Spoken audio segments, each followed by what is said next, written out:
Assalamualaikum warahmatullahi wabarakatuh. Perkenalkan, nama saya Muhammad Syafriza dengan NPM 214 111 149. Di sini saya akan review jurnal penelitian transportasi laut.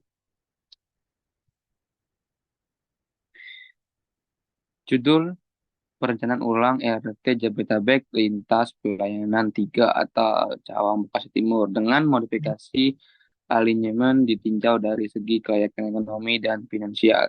Jurnal Jurnal Penelitian Transportasi Laut, volume dan halaman vol 7 nomor 2 tahun 2018, penulis Muhammad Adnan dan Wahyu Herijanto, review Muhammad Skafrizal, tanggal 2 tanggal tanggal 7 Mei 2024.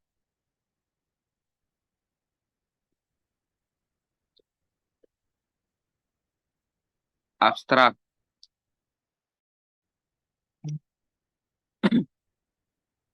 Perencanaan ulang RRT Jabodetabek lintas Pelayanan 3 Cawang Bekasi Timur dengan modifikasi memang ditinjau dari segi kelayakan ekonomi dan finansial.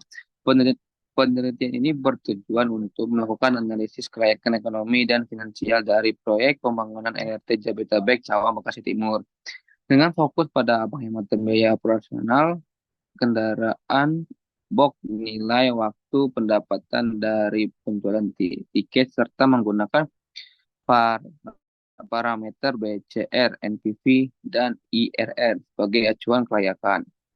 Selain itu, tujuan penelitian juga mencakup perencanaan aransemen jalur LRT menggunakan rute alternatif berdasarkan hasil analisis tersebut.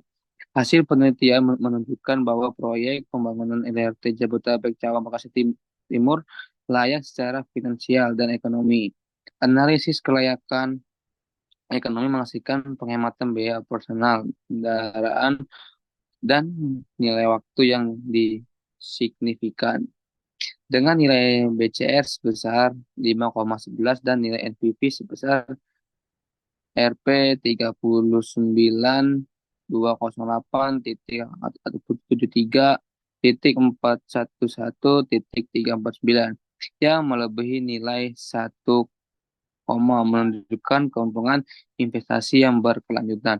Sementara itu, dari analisis kelayakan finansial, pendapatan dari penjualan tiket LRT memberikan nilai BCR sebesar 1,84 dan nilai MPV sebesar Rp 8,818.744.089.177 juga melebihi nilai 1 serta nilai IRR sebesar 10,98% yang lebih tinggi dari tingkat diskonto yang diterima 7,25%. Dengan demikian, pembangunan LRT tersebut dapat dianggap sebagai investasi yang menguntungkan, memungkinkan lanjutan perencanaan alinyemen pada rute alternatif. Next, latar belakang. Seiring dengan meningkatnya pertumbuhan penduduk di DKI Jakarta, mobilitas penumpang dan barang di wilayah tersebut juga meningkat, menyebabkan kemacetan yang semakin parah. Untuk mengatasi masalah ini, pemerintah berencana membangun Light Rail Transit atau LRT Jabodetabek sebagai solusi untuk mengurangi kepadatan lalu lintas dan meningkatkan aksesibilitas transportasi massal. Studi ini fokus pada perencanaan geometrik proyek LRT Jabodetabek, lintas Pelayanan 3 Cawang Bekasi Timur, serta analisis kelayakan finansial dan ekonomi. Selain itu, dilakukan juga perencanaan alinyemen untuk memastikan efisiensi rute LRT dan kemudahan akses menuju stasiun.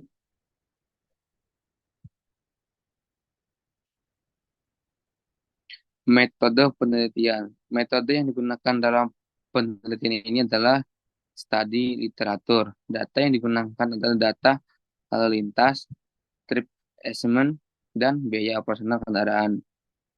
Data tersebut dianalisis menggunakan metode regresi linier untuk dapat mengatasi masalah kemacetan di masa depan.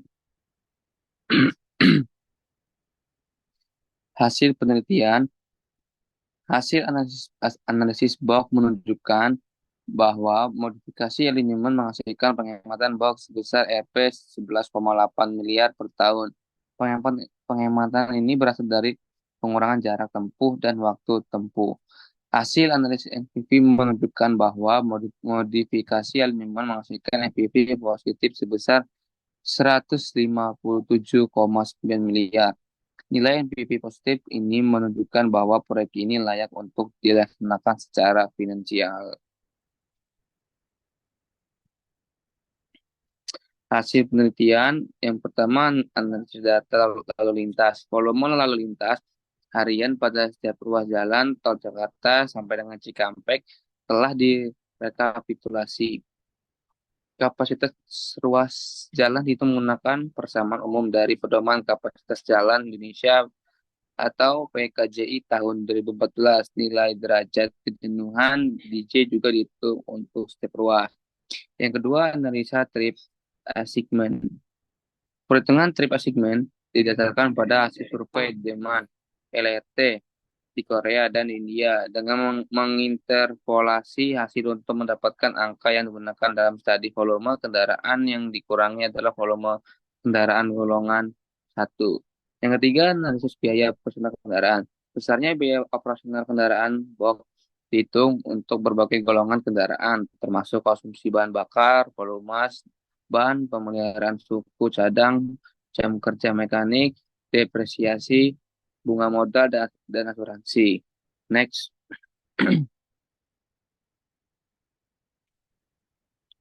Yang keempat ada analisa pengamatan nilai waktu. Analisa ini dilakukan menggunakan metode bina marga dengan membandingkan nilai waktu sebelum dan sudah adanya LRT. Yang kelima ada analisa ekonomi. Kelayakan ekonomi dinilai dari parameter NPV dan BCR. Nilai NPV dan BCR yang positif menunjukkan bahwa proyek layak secara ekonomi.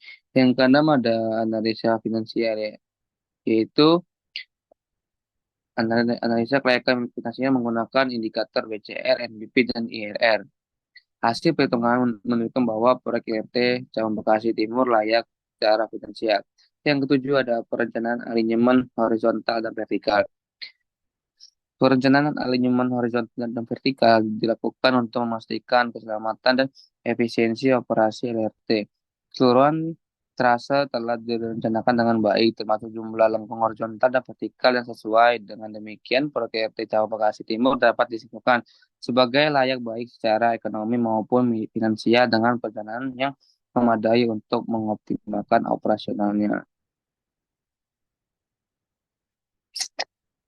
Jadi kesimpulannya, berdasarkan hasil penelitian, perencanaan ulang RT Jabodetabek lintas pelayanan 3 Cawang Bekasi Timur dengan modifikasi alignment secara ekonomi dan finansial layak untuk dilaksanakan. Modifikasi alignment menghasilkan penghematan box dan NPV positif.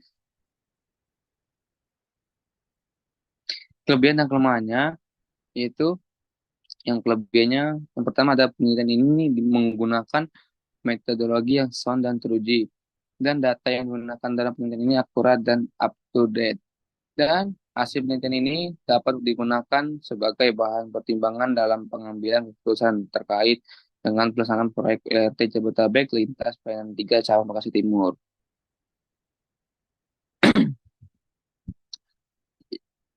Dan kelemahannya yaitu pertama adalah penelitian ini hanya menganalisis kelayakan ekonomi dan finansial.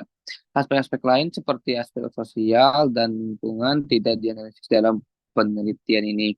Yang kedua ada data yang digunakan dalam penelitian ini mungkin tidak satu akurat. Dan yang terakhir ada hasil penelitian ini hanya bersifat sementara dan dapat berubah sering dengan perubahan kondisi ekonomi dan finansial. Sekian dari saya akhiri. Wassalamualaikum warahmatullahi wabarakatuh.